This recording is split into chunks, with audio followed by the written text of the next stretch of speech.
രാജ്യം അയോധ്യ പ്രാണപ്രതിഷ്ഠാ ചടങ്ങിലേക്ക് കടക്കുമ്പോൾ വിസ്മരിക്കാനാവാത്ത ഒന്നാണ് രാമജന്മഭൂമി പോരാട്ട കഥകൾ.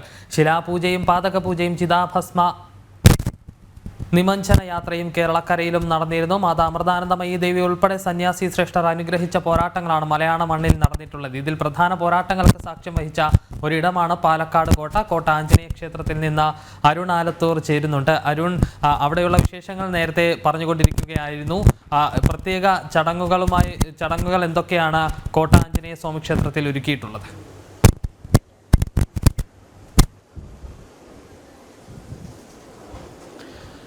വിഷ്ണു, തീർച്ചയായും പാലക്കാട്ടെ പോരാട്ടങ്ങൾ, പ്രത്യേകിച്ച് കേരളത്തിലെ തന്നെ രാമജന്മഭൂമി പോരാട്ടങ്ങൾ എടുത്ത് നമ്മൾ പരിശോധിക്കുമ്പോൾ അതിൽ ഏറ്റവും വലിയ പങ്ക് വഹിക്കുന്ന ഒരു ചരിത്ര ഭൂമി കൂടെയാണ് പാലക്കാട് കോട്ട. കോട്ടയിലെ ഈ ആഞ്ജനേയ ക്ഷേത്രത്തിൽ നിന്നുൾപ്പെടെയാണ് പോരാട്ടങ്ങൾക്ക് പലതിനും തുടക്കമായത് എന്നുള്ളതാണ്.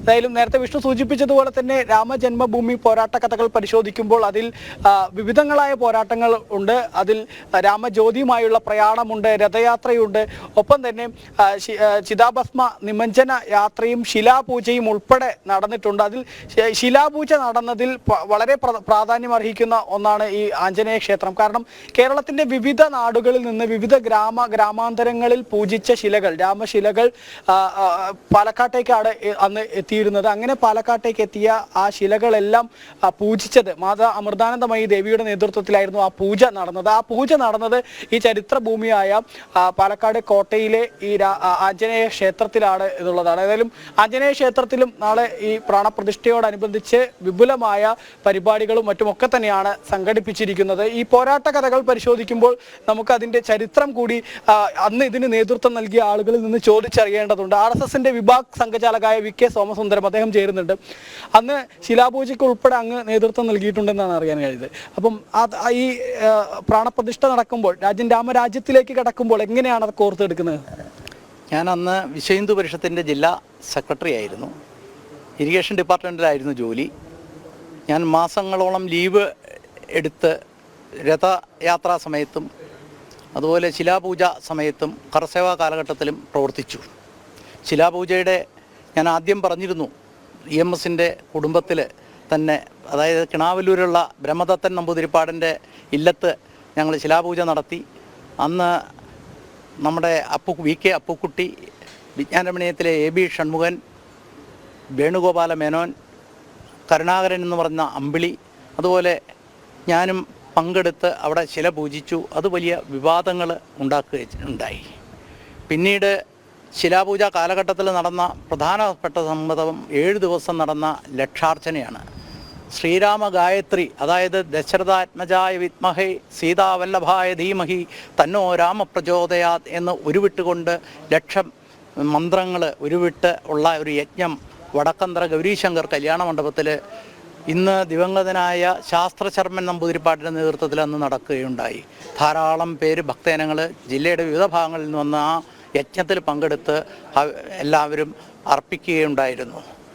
അതിനുശേഷം നടന്ന ശിലാരഥ സംഗമം, കേരളത്തിലെ മുഴുവൻ ശിലകളും ലോറികളിൽ രഥത്തിൽ ആയിട്ട് വന്ന് പാലക്കാട് നടന്ന സംഗമത്തിൽ 10,000 ഹൈന്ദവ ജനത കോട്ടമൈതാനത്ത് ഒത്തുചേരുകയും അതിൽ നമ്മുടെ കേരളത്തിലെ പൂജ്യ മാതാ അമൃതാനന്ദമയി ദേവി, അതുപോലെ തമിഴ്നാട് ഹിന്ദു മുന്നണി നേതാവ് രാം ഗോപാൽജി, നമ്മുടെ ആരാധ്യനായ P പരമേശ്വർജി തുടങ്ങിയവർ പങ്കെടുത്ത് സംസാരിക്കുകയും എല്ലാവിധ ആശീർവാദങ്ങളും നൽകുകയും ചെയ്തു.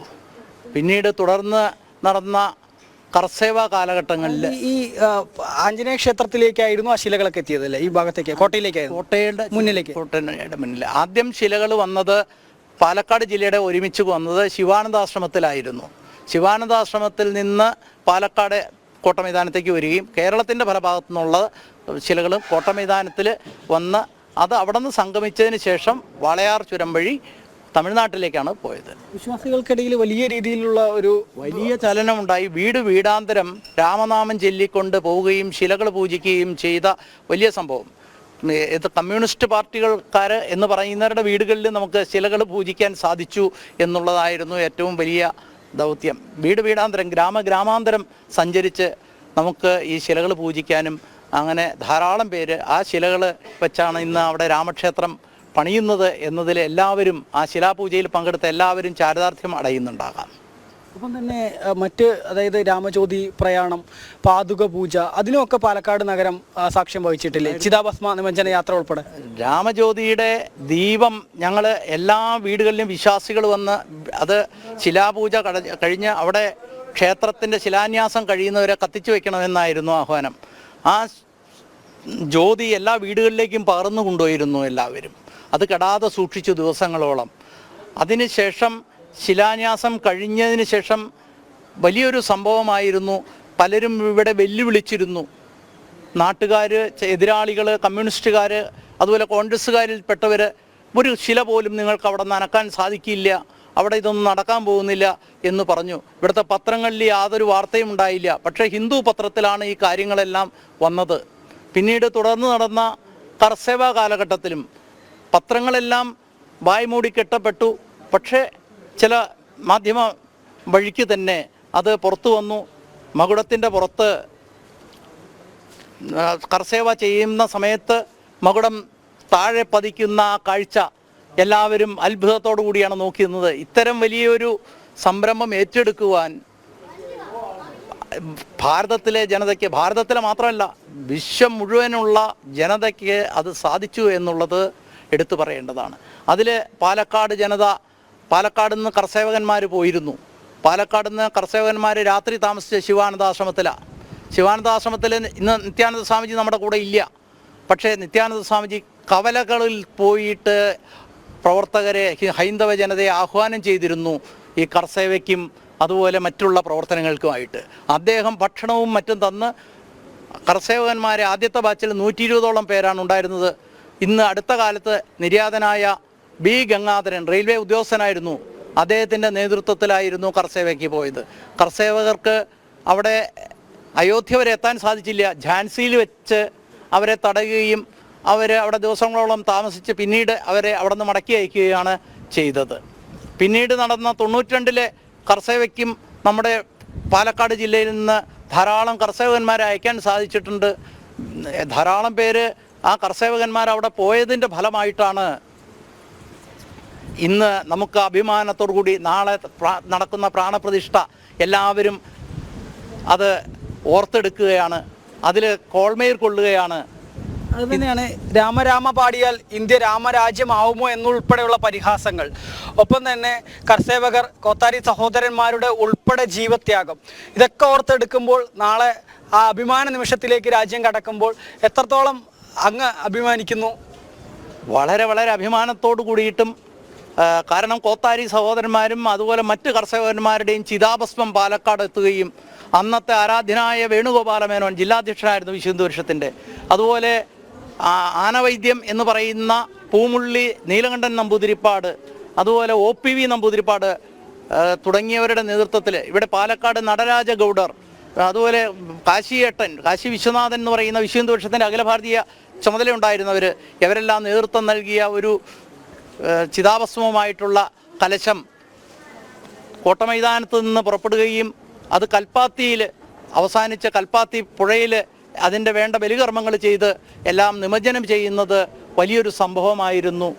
അതിൽ ഇന്നും ഓർക്കുമ്പോൾ ആ ജീവത്യാഗം ചെയ്ത ആ കർസേവകന്മാരുടെ ആത്മാവിന് നിത്യശാന്തി നേർന്നുകൊള്ളുന്നു.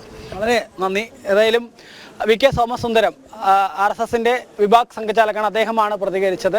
അദ്ദേഹം പറഞ്ഞതുപോലെ തന്നെ ഒട്ടനവധി പോരാട്ടങ്ങൾ, ജീവത്യാഗം ഉൾപ്പെടെ സഹിച്ചുകൊണ്ടാണ് അയോധ്യയിൽ രാമജന്മഭൂമിയിൽ ക്ഷേത്രം ഉയരുന്നത്, നാളെ പ്രാണപ്രതിഷ്ഠ നടക്കുന്നത്. അതിൻ്റെ വലിയ അഭിമാനത്തിലും ആവേശത്തിലുമൊക്കെ തന്നെയാണ് പാലക്കാട് നഗരവും. ഒപ്പം തന്നെ പാലക്കാട് അത്തരത്തിൽ നടന്ന പോരാട്ട കഥകളും മറ്റുമൊക്കെ വലിയ രീതിയിൽ ഓർത്തെടുക്കുകയാണ് അതിന് നേതൃത്വം നൽകിയ ഓരോരുത്തരും. അഭിമാനത്തിൻ്റെ ഉൾപ്പെടെ നിമിഷങ്ങളാണ് കടന്നുപോയിക്കൊണ്ടിരിക്കുന്നത്. നാളെ പ്രാണപ്രതിഷ്ഠ നടക്കാനിരിക്കെ കേരളത്തിൽ വിവിധ ക്ഷേത്രങ്ങളിലും വിവിധയിടങ്ങളിലും വിപുലമായ ആഘോഷ പരിപാടികൾ തന്നെയാണ് സംഘടിപ്പിച്ചിട്ടുള്ളത്. പാലക്കാട് കോട്ട ആഞ്ജനേയ സ്വാമി ക്ഷേത്രത്തിൽ നിന്ന് അരുൺ ആലത്തൂരാണ് ഇപ്പോൾ വിശദാംശങ്ങൾ നൽകിക്കൊണ്ടിരുന്നത്.